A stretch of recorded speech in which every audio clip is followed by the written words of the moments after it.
Hello there. Welcome to Hydroponics Daily, your go-to podcast for everything soilless cultivation. I'm your host, Dr. Russell Sharp, and I'm the owner of Utrema Limited, this company here where we manufacture specialist inputs for hydroponics and sports turf and crops. And our hero product is a product called Gold Leaf in the US or Liquid Gold in the UK. If you're in the UK or you're anywhere else in Europe, you've probably eaten fruit and vegetables from a country that most people have never heard of. And that's because if you buy your fruit and vegetables from a supermarket, a lot of things like cherry tomatoes are grown in what it says on the packet, Morocco. However, there's been a bit of controversy currently because they're actually being grown in Western Sahara, which is which has sort of been taken over by Morocco. What would we describe it as? It's not a colony, but they consider it their land. So they've taken it a bit like Ukraine and Russia. But this was a while back, and this happened in. I'm just looking at the Wikipedia page. When did it occur? In the 70s. And it used to be a Spanish colony. It used to be Sahara Occidental in Spanish Sahara. So Spain made a mess of decolonizing this area of land, and Morocco laid claim to it and administer a large section of it. However, there is also an independence group called the Polisario Front. So in the Moroccan administered areas, there's lots of hydroponic and conventional production of horticultural crops, and they've been labelled as Moroccan on the labels, and this is against EU regulations. So Spain and France are complaining of the mislabeling of tomatoes, and particularly, and I think they've done other crops like squashes as well in the past.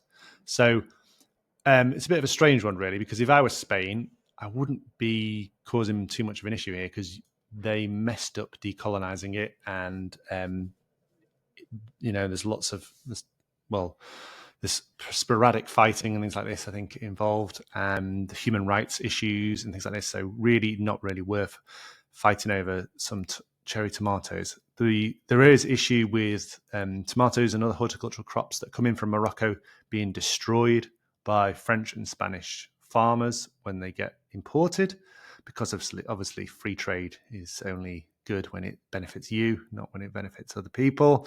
So just like when they used to burn lorries full of lambs coming in from the UK, look that one up. That's what blast from the past.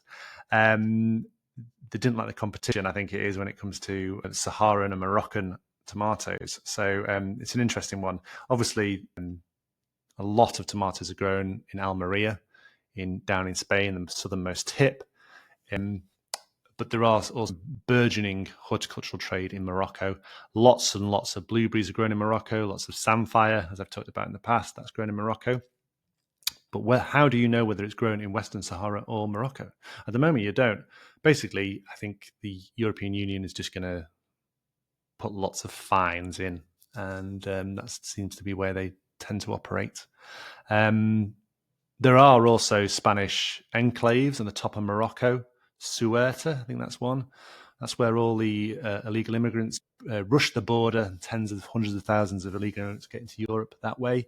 And so a few colonies left there in North Africa that Spain hasn't properly decolonized.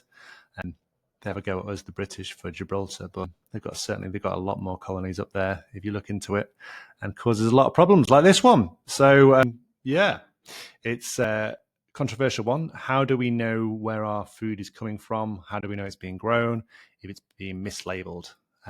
There are lots of other mislabeling issues in supermarkets, where a lot of the big supermarkets started making up fake farms and putting fake farms down as the suppliers, because they were just relabeling product from elsewhere imported. So they gave British sounding farm names to the produce. Yeah, a bit of a controversial one. Has anyone been to Western Sahara? I've never been to Western Sahara. Don't really fancy it. I don't like the heat. It's currently 32 degrees Celsius here in the middle of England, and it's way too hot for me. So maybe in the winter I'll go to the Atlas Mountains in Morocco or something like that, somewhere colder. But yeah, if you've seen any pictures, got any good resources of Western Sahara and hydroponics, then I'd love to hear about it. Some of the hydroponic setups in Morocco are massive. Like the fertilizer mixing sheds are larger than, say, a hectare or something like that. They're crazy big, and yeah, it's a massive growth area. There's lots of trade shows, horticultural trade shows in Morocco. I'm not sure about Western Sahara. I think it's a bit less secure an area to go traveling in. But if you've been there, let me know, and I'd love to do a follow-up episode on it. Thank you very much for listening. Goodbye.